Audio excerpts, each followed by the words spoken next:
So to factor using the greatest common factor, you got to do a little bit of the same work, but where you put it is most important.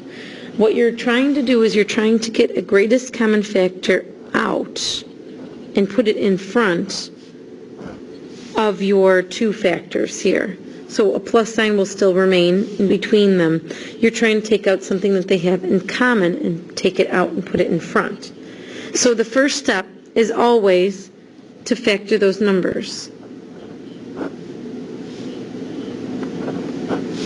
1 times 20, 2 times 10, 4 times 5. Same thing with 30.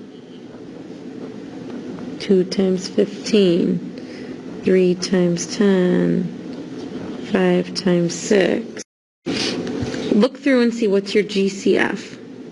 So I'm seeing that 10 is the one they have in common. But also I need to now look at my x's. One of them has an x squared and one of them has an x. X squared means x times x. X there's just one of. So I partner them together. Remember, I'm making a match. And I have one in common. They both have an x. So it's 10x is my GCF. Your GCF is what's located out front. So 10x should go out front. Now what you put in the parentheses here and here is what's left. After you take out a 10x out of 20x squared, what's left?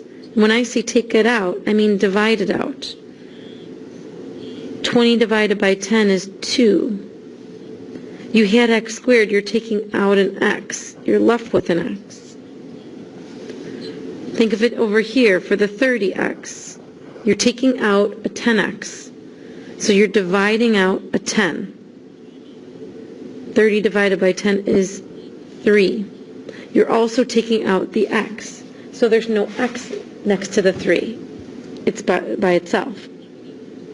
This is your final answer. This is fully factored. So let's check. Remember how we check is distribute. 10x times 2x is 20x squared. And 10x times 3 is 30x. Matches with what my original was. Let's try the next one. Factor 16x squared y cubed minus 52xy. No, we need the greatest common factor to be pulled out front and two remaining terms to be in here and a minus sign in between them. Everything stays the same except we're taking out a common factor. So let's look into the numbers. 16 and 52. 16. 1 and 16. 2 and 8. 4 and 4. 1 and 52. 26. 4 and 13, I think, goes in there as well. Which is the biggest number that they have in common? I'm thinking it's a 4. So far, I've got a GCF of 4. Now let's look at these variables. X squared y cubed and xy. And I write them out. X squared means x times x. Y cubed means y times y times y. XY means xy. I've got an x in common and I've got a y in common. So technically my greatest common factor is 4xy. I put 4xy in front And now I tell what happens when I take a 4xy out of each one of these factors. When I take 4xy out of 16, 4, I'm dividing out the 4, and I'm left with 4. X squared, I'm taking out 1x, so there's 1x remaining. Y cubed, I'm taking out a y, there's 2 y's then remaining. 52xy, I'm dividing out a 4, which gives me 13. I'm dividing out an x, and I'm dividing out a y, which means there is no x and y then in next to my 13. This should be finished. So let's check it.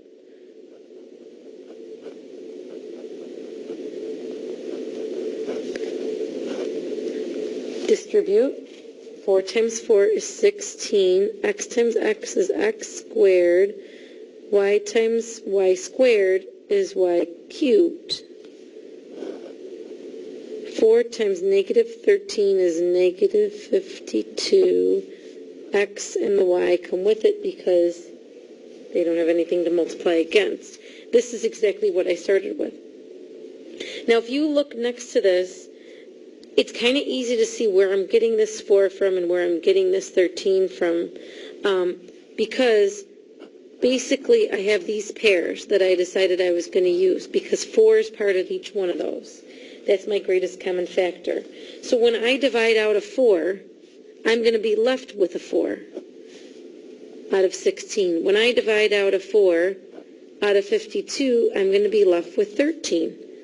That explains where those numbers are. It even works with x's. When I divide out this x and this y, I'm left with 1x and 2 y's. Same thing as what I have next to the over here. I divided out both of these x and y, so that's why I have nothing next to the 13. And that works each time. Let's take a look at the last one. 60xy cubed plus 50x squared y. So, finding the greatest common factor, it's going to go in front, and we're going to be left with 2 terms with a plus in between them. Sometimes it's helpful to set it up like that. So, let's go to 60 and 50. Factors of 60 are 1, 60, 2 and 30, 3 and 20. Sure, 4 goes in 15 times. 5 goes in 12 times. And I think 6 and 10 are the last ones.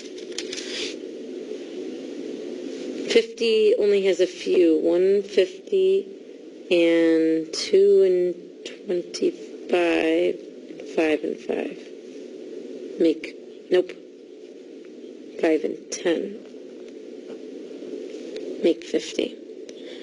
So when you scan through looking for your greatest common factor, hopefully you see that the biggest number they share looks like, to me, is a 10. So far I've got a greatest common factor of 10, but now I got to look at these variables. I've got x, y squared, and I've got x squared y. So x, y squared is just y times y. X squared is x times y. So let's match them up. I've got an x and an x, and I've got a y and a y, and I think that's it. So I've got an x and a y that match up. So my greatest common factor is 10xy. That goes out front. And then you want to tell what's left. That's what's going in this parentheses. So what's left when I take out 10xy from 60xy squared? 60 divided by 10 is 6. I'm taking out the x. Y squared divided by y, or taking out a y, leaves me with just one y. 50, and I'm taking out 10xy. 50 divided by 10 is 5. I'm taking out one of those x's, which leaves 1, and I'm taking out the y. So this should be my final answer. So now double check this. These are the groups that I was taking the 10 out of. If I take the 10 out of 60, I'm left with 6. If I take the 10 out of 50, I'm left with 5. That's where this 6 and this 5 are coming from. And keep in mind, if I'm taking out the x and the y for my variables, I'm only going to be left with a y for this first one. If I'm taking out the x and the y from the second one, I'm only going to be left with an x. So it's an easier way to kind of think about it. Let's just do a quick check. Using the distributive property, 10 times 6 is 60, x times nothing is x, y times y is y squared. 10 times 5 is 50, x times x is x squared, y times nothing is y. And this matches with my original.